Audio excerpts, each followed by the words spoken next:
오늘 말씀의 제목을 한번 따라 하시겠습니까? 6월절 감사신앙을 회복하라.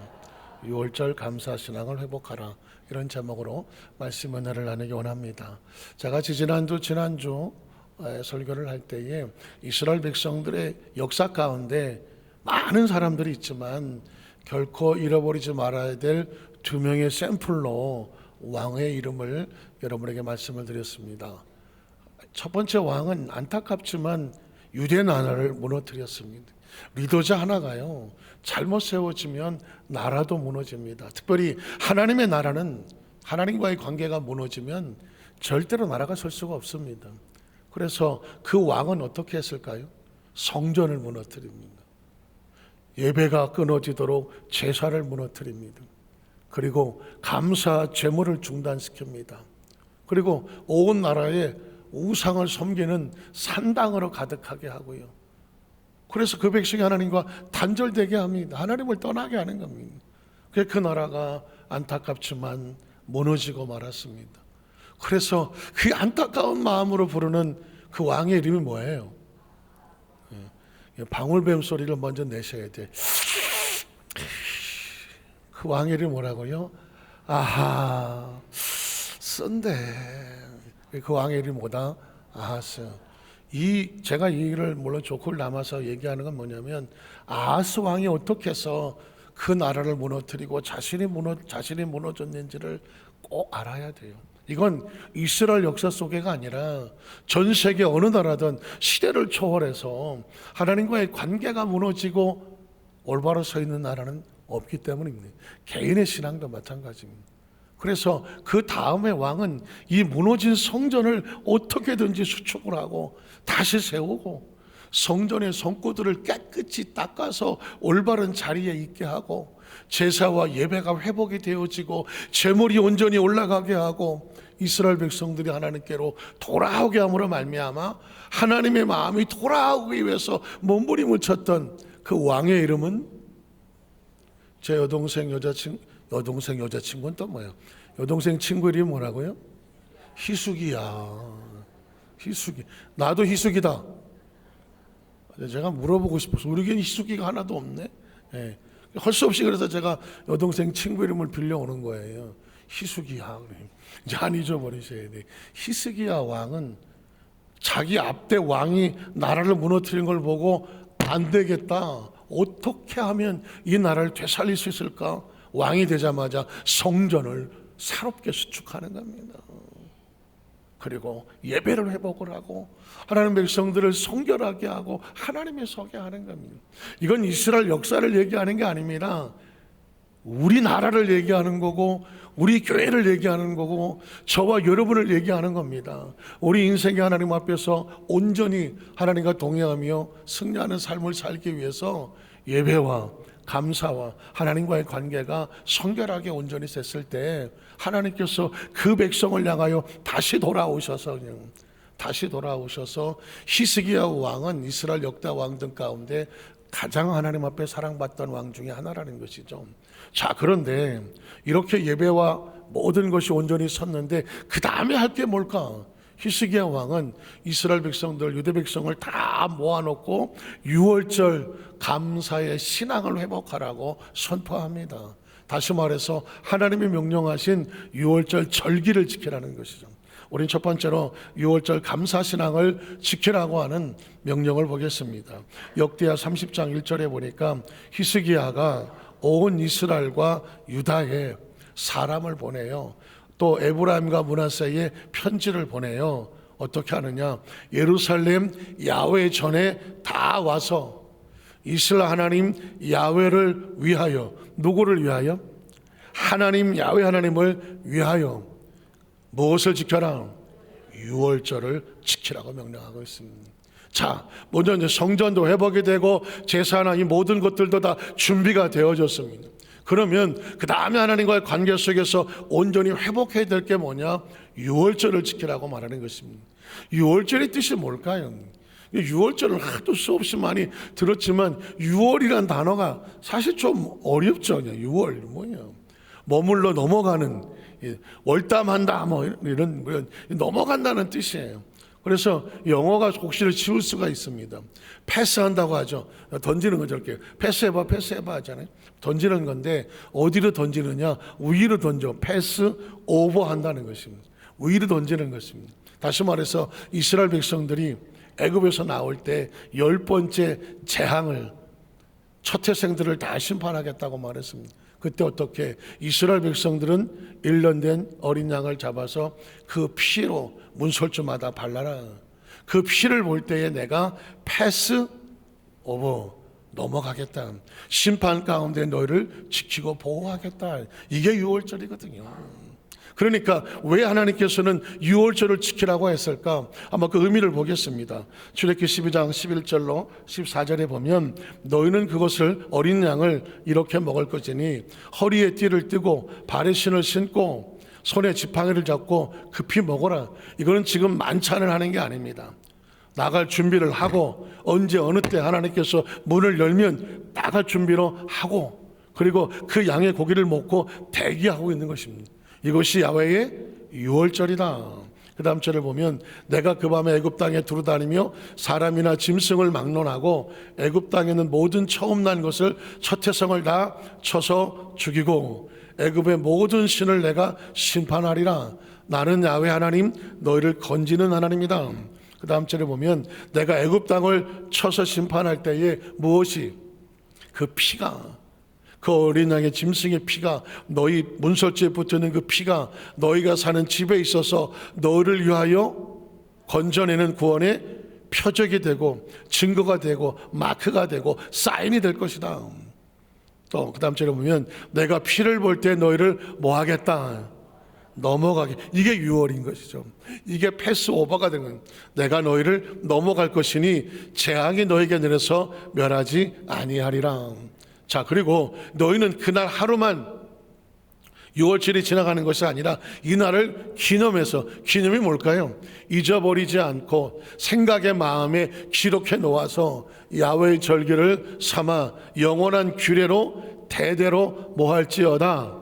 지킬지어다 하는 것입니다.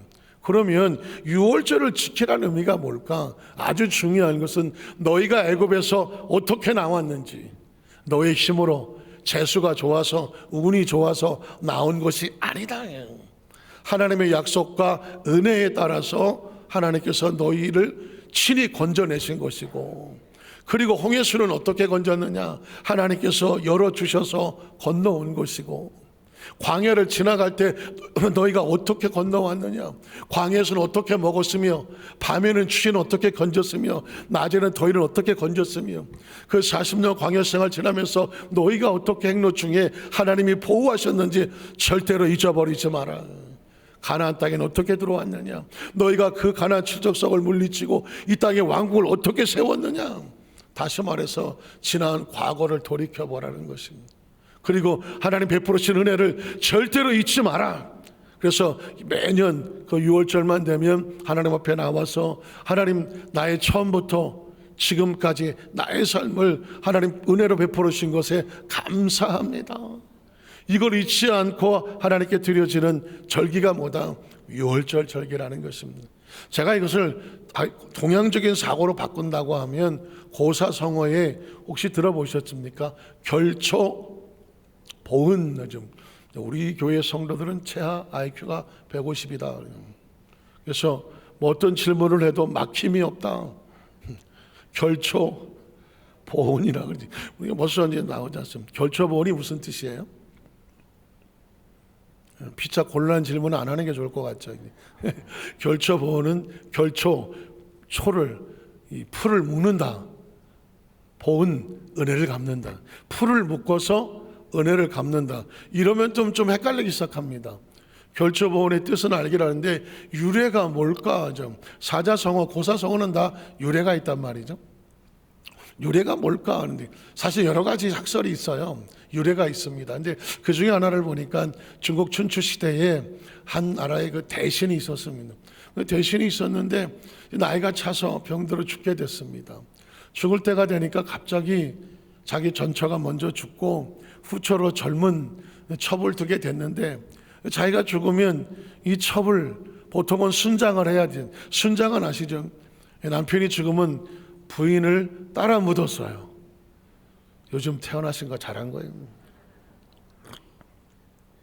세상에 법이 더러워갖고 내가 보니까 아니 남편 죽는데 왜 다 따라 죽어 왜? 어쨌든 그 시대는 그랬어요. 그랬는데 이 대신이 마음이 참 안타까워서 아들을 불러놓고 이렇게 말했습니다. 야, 내가 죽더라도 너 새엄마, 한국식으로 말하면 새엄마 이 첩을 나같이 순장하지 마라. 얼마나 젊은 청춘이 아까우냐. 그러니까 내가 죽더라도 그냥 다른 데로 개가할 수 있도록 그렇게 해줘라고 장남에게 말했습니다. 예, 알았습니다 아버님. 자, 그랬는데 문제는 이 대신이 돌아가실 때가 되니까 약간 정신이 혼동이 왔어. 그래서 아들을 붙잡고 이렇게 말하는 거야. 아들아, 나 혼자 죽기 싫어. 그러니까 나 죽을 때 우리 너희 새엄마를 같이 묻어다오 그랬습니다. 같이 묻어다오. 그 어떻게 아버님이 그렇게 얘기하니까 예, 알았습니다. 그러다가 이제 아버님이 운명을 했습니다. 아들은 어떻게 해야 됩니까? 정신이 멀쩡할 때는 야, 개가를 시켜라 그랬는데 아니 다 돌아가쯤 돼갖고는 혼미한 가운데 나 혼자 죽기 싫다. 같이 묻어다오. 누구 말을 들어야 어떤 말을 들어야 됩니까? 근데 아들이 거기서 이렇게 생각합니다. 아버지가 정신이 온전할 때 한 이야기가 맞다고 생각한다. 그래서 그 아들은 그 새엄마를, 첩이죠, 첩을 개가를 시켜줍니다. 하못하면 죽을 뻔한 인생을 살려준 것이죠. 자, 그리고 이제 아들은 그 나라의 장수가 되어서 전쟁을 나가게 됩니다.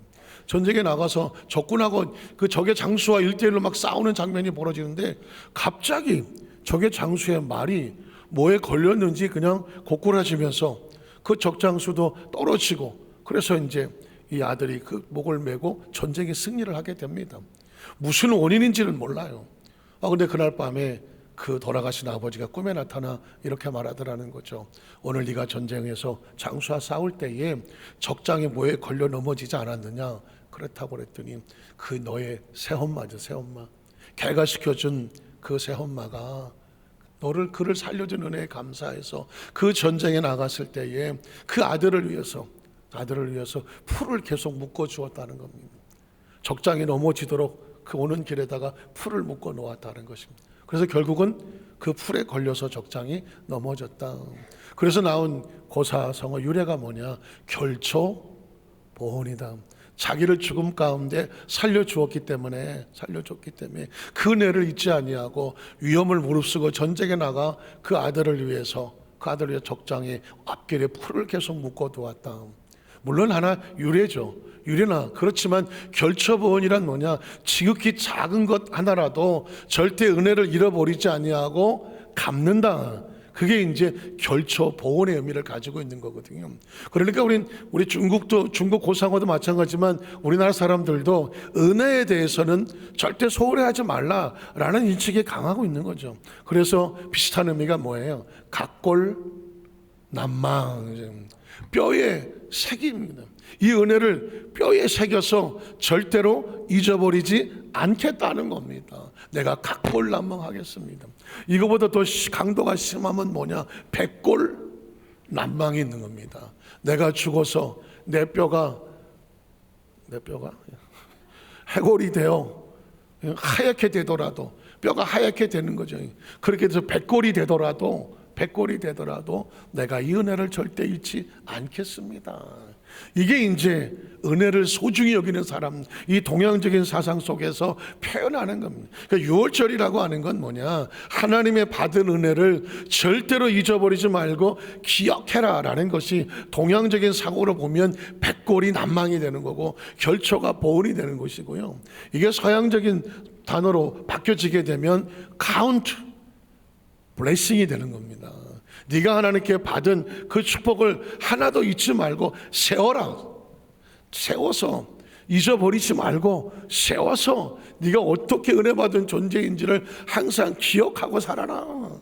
이게 또 다른 의미에서는 하나님께서 유월절을 지키라고 하는 메시지와 같은 것입니다. 자, 두 번째, 그러면 유월절의 감사신앙은 우리에게 어떤 의미가 있냐면요, 하나님과 함께하게 하는 축복의 통로가 되는 겁니다. 유월절 감사신앙을 지키면 어떤 일이 벌어질까? 역대하 30장 4절로 6절에 보니까 왕과 온 회중이 이 일을 좋게 여기고 드디어 왕이 명령을 내려서 부엘세바에서부터 단까지, 만약에 성경에 이런 표현이 나오면 우리식으로 바꾸면 백두에서 한라까지, 한라에서 백두까지, 무슨 뜻일까요? 삼천리 반도, 우리나라 영토를 말하는 거 아니겠습니까? 물론 북한에 가 있긴 하지만은 이스라엘 나라는 어디까지냐? 부엘세바에서부터 단까지, 단에서 부엘세바, 이스라엘 전역에 대해서 명령을 내는 겁니다. 온 이스라엘 공포하여 일제히 예루살렘으로 올라와라. 올라와서 어떻게 해라? 이스라엘 하나님 야훼의 무엇을 지켜라? 유월절을 지키라고 합니다. 유월절을 지키라고 하니 이런 기록한 규례대로 오랫동안 뭐 하지 못했어? 지키지 못. 제가 아까 말했잖아. 근데 이 왕이 성전만 무너뜨리고 예배만 중단시킨 게 아니라 절기도 끊었어. 죽으려고 작정을 한 거예요. 그런데 히스기야 왕이 어떻게 절기를 회복하는 겁니다. 이 감사 신앙을 회복을 시켰습니다. 자, 그랬더니 그 다음 절에 보니까 보발꾼들과 왕과 방백들이 편지를 받아가지고 왕의 명령을 따라 온 이스라엘과 유다에 둘이 다니며 전했더니 어떤 일이 벌어집니까? 이스라엘 자손들아, 너희는 아브라함과 이삭과 이스라엘 하나님 야훼께로 뭐해라? 돌아와라. 절기를 지킨다는 것은, 감사의 신앙을 한다는 것은 뭐 하는 것이냐? 하나님께로 돌아오는 겁니다. 여러분, 감사는 하나님께로 마음을 돌리고 신앙을 돌리고요, 방향을 돌리고요, 목적을 돌리고 가치를 돌리고요, 비전을 돌리고 인생의 모든 목표를 돌리는 거예요. 그냥 감사 아니에요. 감사는 감정이 아닙니다. 하나님께로 모든 방향을 맞추는 겁니다. 자, 하나님께로 돌아오리라. 자, 그랬더니 이스라엘 백성들의 마음속에 어떤 마음이 있는 거예요? 하나님께로 돌아오면 하나님도 우리에게로 뭐 하겠습니까? 돌아오시는 거 아닙니까? 그래서 신앙이란 뭐냐? 자, 보십시오. 그리하면 그가 너희 남은 자 곧 아수르 왕의 손에서 벗어난 자에게로 돌아오시리라고 말합니다. 하나님께로 돌아가면 하나님께서 백성으로 돌아오시리라. 유월절 신앙을 지킨다는 것, 감사 신앙을 지킨다는 것은 하나님과 우리가 다시 만나는 거예요. 다시 만나는 거예요. 저는 이제 겨울이 시작되면 제가 뭘 해야 되냐면, 이 안에가 원체 건조하잖아요. 지금 목이 좀 쉽게 말라요. 그래서 제가 가끔은 여러분에게 물을 좀 이렇게 마시더라도 혹시 나는 안 주나 이렇게 쳐다보지 마시고. 세상에 제일 힘든 게 뭐냐면 누가 뭐 먹을 때 쳐다보는 거예요. 한 입 안 주나. 가급적 제가 여러분 시험 들지 않도록 조금 마시겠지만, 바람 부는 거 보세요. 이게 히터가 막 돌면 입안이 건조해지거든요. 자, 감사신앙이란 뭐냐? 하나님과 자기 백성이 다시 만나는 거다. 시편에 보면 50편 7절로 13절에 이렇게 말합니다. 내 백성아 들을지어다 내가 말하리라. 이스라엘아 내가 내게 증언하리라. 나는 하나님 곧 내 하나님이로다. 나는 내 재물 때문에 너를 책망하지는 않는다. 왜 이스라엘 백성들은 하나님 앞에 나아갈 때 양을 드리든 소를 드리든 비둘기를 드리든 재물을 가지고 나오라고 했을까? 어떤 사람이 볼 때는 꼭 하나님께 나아갈 때 재물을 가지고 나가야 돼. 왜 재물을 드리라고 하는 거야? 이런 부분에 퀘션이 있을 수 있단 말이죠. 그때 하나님 말씀합니다. 너희가 가져오는 재물 때문에 너를 책망하지는 않는다. 왜냐하면 네 번제가 항상 내 앞에 있다. 이스라엘 백성은요, 아침 저녁으로 번제를 드렸어. 그 아침 제사, 저녁 제사가 따로 있었습니다. 그러니까 그 성전에 그 번제의 제물은 항상 있었다는 겁니다. 자, 그런데 그 다음 절에 보면 내가 네 집에서 숫소나 네 우리에서 숫 염소를 가져가지 않겠다. 내가 지금 뭐가 부족해서 너희에게 제물을 달라는 게 아니다. 왜냐하면 삼림의 짐승들과 무산의 가축이 다 누구 거냐? 다 내 것이다. 산의 모든 새들도 내가 다 아는 것이다. 들의 모든 짐승도 다 내 거다. 내가 부족해서 너에게 재물을 달라는 것이 아니다. 그 다음 절을 보면 내가 가령 주려도, 하나님이 극단적인 표현, 하나님이 배가 고프시겠습니까? 내가 혹시 배가 고파 죽겠더라도 너희한테 야 나 배고파 죽겠으니 소 가져와라 뭐 가져오라 이런 거 아니다. 세계와 거기에 충만한 것이다. 누구의 것이다? 하나님의 것이다. 그러면 재물을 왜 가져오라는 거예요? 그 다음 절에 보면 내가 수소의 고기를 먹으며 염소의 피를 마시자고 재물 가져오라고 하겠느냐.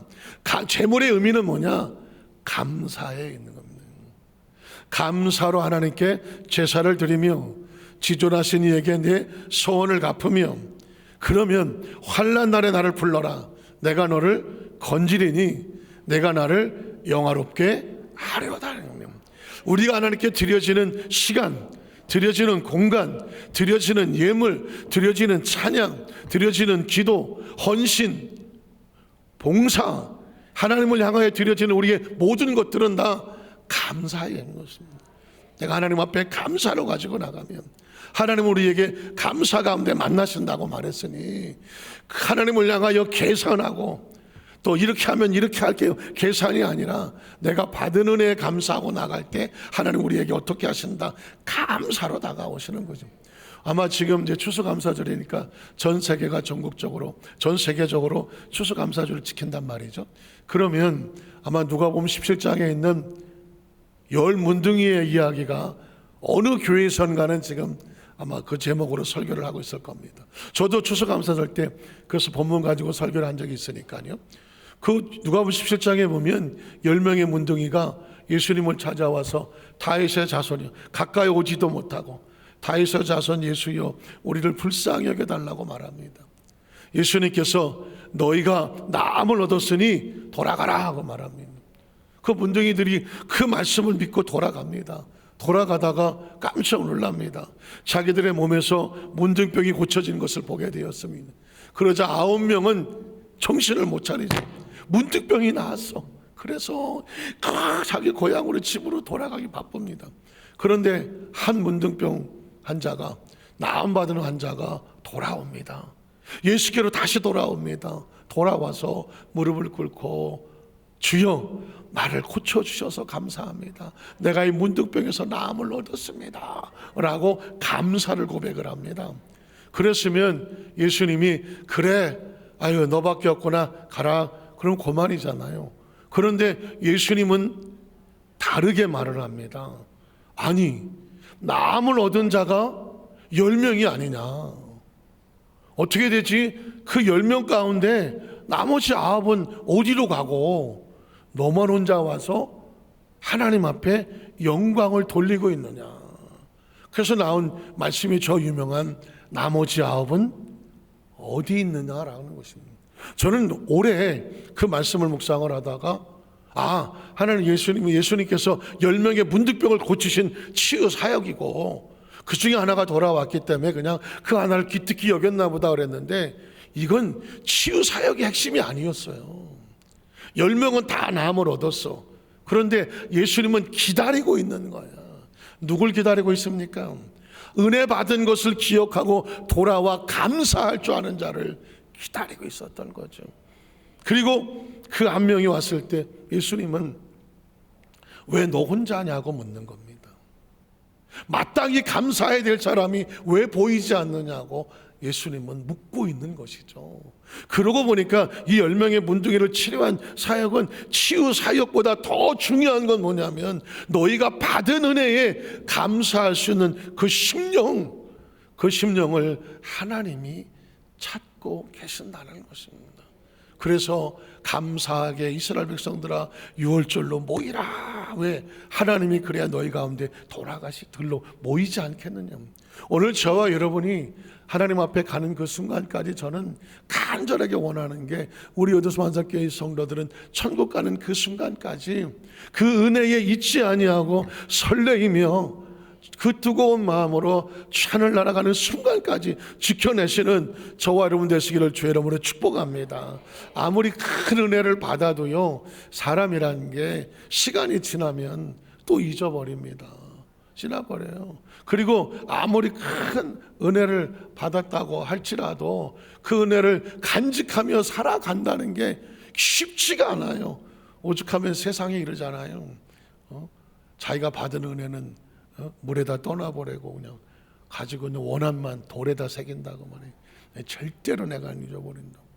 그러니까 받은 은혜는 다 떠나러가고 뭐만 남아? 억울하고 속상하고 막 분통 터지고 이것만 남아 있지 않겠습니까?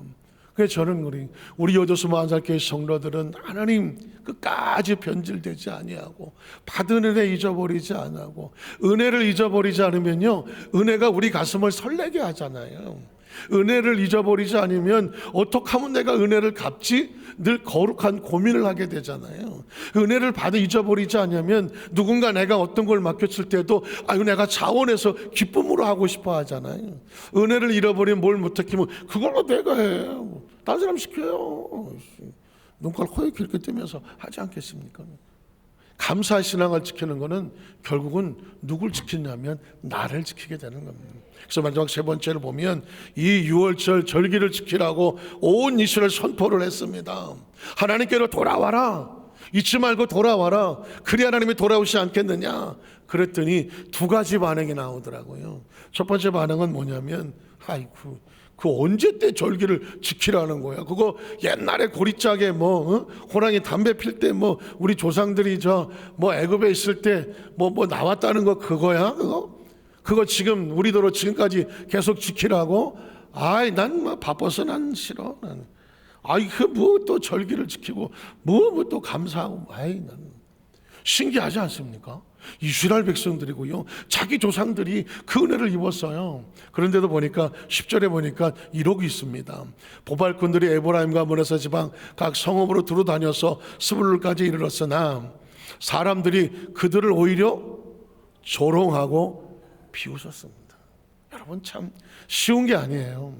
당신들이 지금 전 여러분에게 묻습니다. 우리가 어떻게 이 땅에 태어났습니까? 어디서 생명을 얻었습니까? 지금까지 어떻게 살아왔습니까? 그리고 지금은 살고 있는 이 내 삶의 생명의 근거는 어디서 온 겁니까? 우리가 앞으로 살아간다고 하면 삶의 목적과 이유는 무엇입니까? 우리가 짐승과 다른 것은 짐승은 자기의 존재에 대한 질문이 없어요. 질문이 없습니다. 본능으로 살아가는 겁니다. 그러나 인간은 도대체 나는 누구인가? 나는 어디서 어떻게 태어났을까? 나의 존재의 목적은 무엇일까? 나는 우연히 태어난 진화된 존재일까? 아니면 창조주가 있어서 분명한 목적과 이유를 가지고 이 땅에 태어나게 했을까? 수많은 고난과 위기 속에서 내가 살아남을 수 있던 이유는 뭘까? 생명은 내가 지키는 걸까? 아니면 생명은 누군가의 계획 속에서 나를 끌고 가시는 생명을 이끌어 가신 분이 있는 것인가? 어떻게 생각하십니까?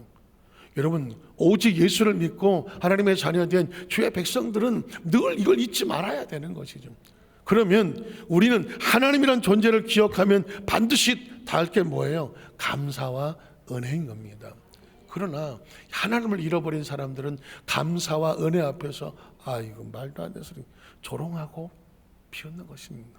자, 그렇지만 스스로 겸손하여 순종하는 사람도 있었습니다. 11절에 보면 그러나 아셀과 므낫세와 스불론 중에서 몇 사람이 스스로 겸손한 마음이 무엇입니까? 하나님 앞에 자신을 낮추고 하나님을 섬기는 마음으로 순종하여죠. 예루살렘 가는 길이 너무 멀더라도, 그 길 가는 동안에 힘이 들더라도, 제물을 드리고 가는 이 여정이 쉽지 않더라도 하나님 앞에 받은 은혜가 감사하여 기꺼이 순종하며 나아가겠습니다. 이게 스스로 겸손한 건 아니겠습니까? 이를 얻고 또 그 다음 절에 보면 하나님의 손이 또한 유다 사람들을 모시켜서 감동을 시켜서, 제가 오늘 이 본문의 말씀 가운데 가장 거꾸러지는 마음이 이 마음입니다. 사실은 저와 여기까지 오기까지 그래도 내가 열심이고 내 능력이 있고 내 달란트가 있고 내가 힘이 있고 내가 정말 똑똑해서 난 이렇게 예수 잘 믿는 거야 하고 싶잖아요. 그런데 보십시오. 어떤 사람들은 하나님 말씀 앞에서 비웃고 조롱하고 반응하지 않는 사람이 있는가 하면, 어떤 사람은 스스로 겸비하여 하나님의 말씀에 순종하여 오는 사람이 있는데, 그게 어디서 달라지느냐? 하나님의 손이 감동을 주심으로. 하나님의 손이 감동을 주심으로 내 안에 순종할 수 있는 마음이 생기고, 내 안에 감사할 수 있는 마음이 생기고, 내 안에 봉사할 수 있는 마음이 생기고, 내가 예배할 수 있는 마음이 생기고요, 기꺼이 십자가를 지고 싶은 마음이 생기고, 힘들어도 내가 기꺼이 감당하고 싶은 소원이 생기는 건 내가 성품이 좋아서가 아니에요. 내가 무슨 유전자가 뛰어나서가 아니라니까. 내가 인격이 좋아서가 아니에요. 하나님의 손이 우리 마음에, 그 마음의 결정과 감동을 주시니까 그 감동으로 내가 그 일을 감동하게 하시는 거예요. 여러분, 이를 절대 잊어버리지 마시고요, 우리 기도 제목은 뭐여야 되냐면, 하나님의 손의 감동이 내 안에서 떠나지 않게 하여 주시옵소서요. 하나님의 손에 감동하심이 내 안에서 떠나지 않게 하셔서 그 하나님 이름 열정과 열망을 가지고 내가 반응하고 움직일 수 있게 하여 주시옵소서. 이게 없으면요, 하루아침에 식어버리면 감동을 안 하는 거예요. 제가 한 달에 한 번씩 성령 대망에 하는 목적이 뭔지 아십니까? 하나님의 손에 감동되게 하여 주시옵소서. 하나님의 손에 감동되게 해달라는. 여러분 해보셨잖아요. 머리로 신앙생활 됩니까? 배운 지식으로 신앙생활 되느냐고요. 우리의 도덕성을 가지고, 윤리성을 가지고 신앙생활이 되느냐고요. 안 돼요. 저는 어려서부터 신앙생활했고 여기까지 오면서 좀 왔다 갔다 해보고 해봤기 때문에 아무리 머리로 안 되고요, 행위로 안 되고요, 습관으로 안 돼요. 하나님의 손이 감동되어 내 안에 성령이 충만해야 그게 나를 이끌고 가더라고요. 그래서 저는 성령 대망회를 한 달에 한 번 하는 거는 나 살자고 하는 거고요, 저도 살아야 되지 않겠습니까? 아니, 목회자가 설교를 하고 기도를 하고 이 성회를 이끌고 목회를 하기 위해서 성령의 감동이 없이 어떻게 목회를 합니까? 성령의 감동 없이 목회를 하면 금방 들통나지 않겠습니까? 성령의 감동 없이 신앙생활을 어떻게 해요? 성령의 감동 없이 어떻게 봉사하느냐고요. 전 그래서 우리 여도수 완전교회 성도들이, 난 다른 교회는 잘 모르겠고 어쨌든 우리 교회 성도들 천국 가는 그날까지 누구의 손에 감동돼요? 그게 나를 끌고 와야 된다니까요. 제가 늘 그 얘기 하잖아요. 이 땅바닥에다 자설 가지고 흔들으면 뭐만 붙어온다고? 쇳가루만 붙어와. 쇳가루만. 돌가루는 안 붙어. 그러면 쇳가루, 이 자석에 붙은 쇳가루가 지가 붙은 건가요? 아니라니까요. 끌어준 자력에 의해서 붙는 거라니까요. 하나님의 나라는 하나님의 손에 감동에 내가 붙을 수 있다고 하면 내가 쇳가루가 되는 거예요. 아무리 자석이 뚫려도 붙고 싶어도 이게 땡겨지지가 않아. 이건 뭐야? 이건 돌가루야. 그러니까 오늘 저와 여러분이 여기 나와서 앉아있는 거는 우리가 나와 있는 게 아니라니까. 성경은 그런 얘기를 합니다. 하나님의 손이 또한 유다 사람들을 감동시키니까 어떻게 합니까? 그들에게 왕과 방백들이 하나님의 말씀대로 전한 명령을 어떻게 한 마음으로 뭐하게 되더라? 준행하게 하셨더랍니다. 이 손 안에 감동되는 게 축복이고, 그 말씀에 준행하게 하시는 그게 축복인 거예요. 제가 이 감사주일 되면은 하나 예화를 꼭 하는 게 있는데, 제가 이 예화 마치고 예화를 드리고 마치겠습니다. 여러분 혹시 기억하실지 모르겠지만 제가 오래전에 이런 간증을 한 적이 있어요. 옛날에는 종들이 있었잖아요. 종들. 그래, 종이 한번 종되면 평생 종되는 것도 있지만 어떤 종들은 계약직이 있습니다. 그래서 2명의 종이 10년을 계약을 합니다. 10년 동안 그 집에서 일을 해주고, 그리고 이제 한 달에 한 번씩 쇠경을 받아서 집에 보내주고 그걸로 먹고 사는 거예요. 10년이 다 찼습니다.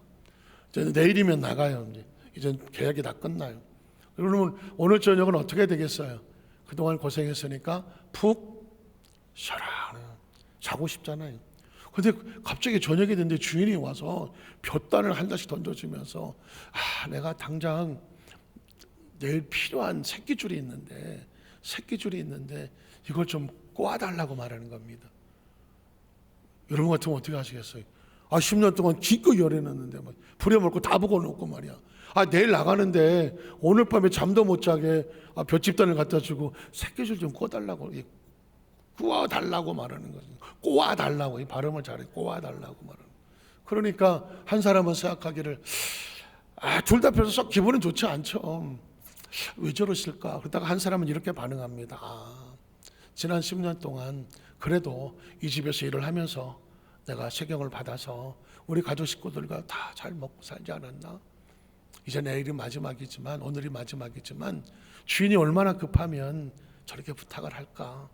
가늘고 단단하게 가급적 길게 꿔달라고 하는 건 밤새도록 꿔야 되는 거거든요.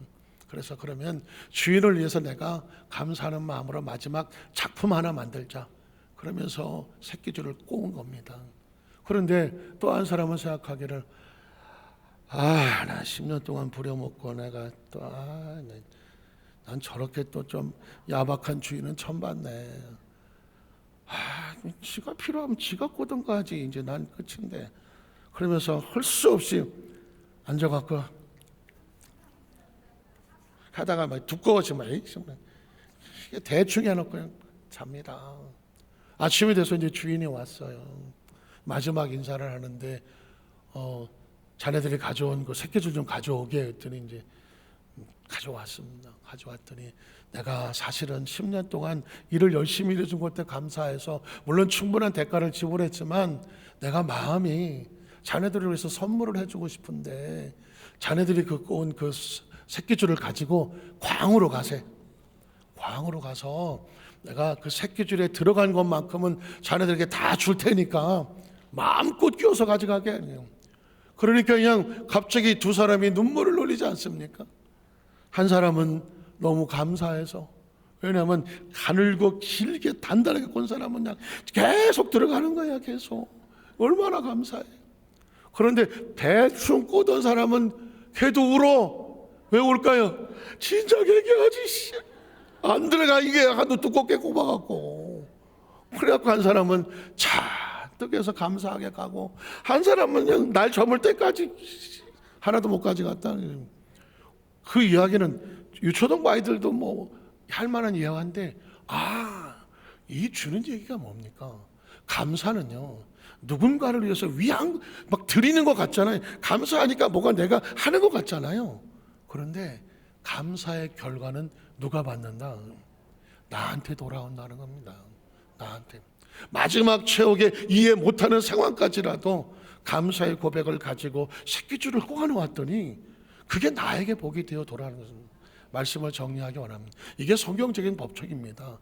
감사로 제사를 드린 자가 하나님을 영화롭게 하는, 그 행위를 옳게 하는 자에게 내가 또 하나님의 구원을 보이리라. 감사했는데 또 감사할 일이 생기는 거죠. 저는 우리 여도수 만삭교회 모든 성도들이 매일매일 참 지금까지도 감사하며 살아오셨겠지만, 이 감사가 추수감사절을 한 번으로 끝나는 것이 아니라 매일 매 순간이 하나님 앞에 어떤 상황에도 감사신앙을 지켰는데 그 결과가 나에게 또 축복이 되고 또 축복이 되고 또 축복이 되고 또 축복이 되는 주인공 되시기를 주의 이름으로 축복합니다. 기도하겠습니다. 전능하신 하나님 아버지,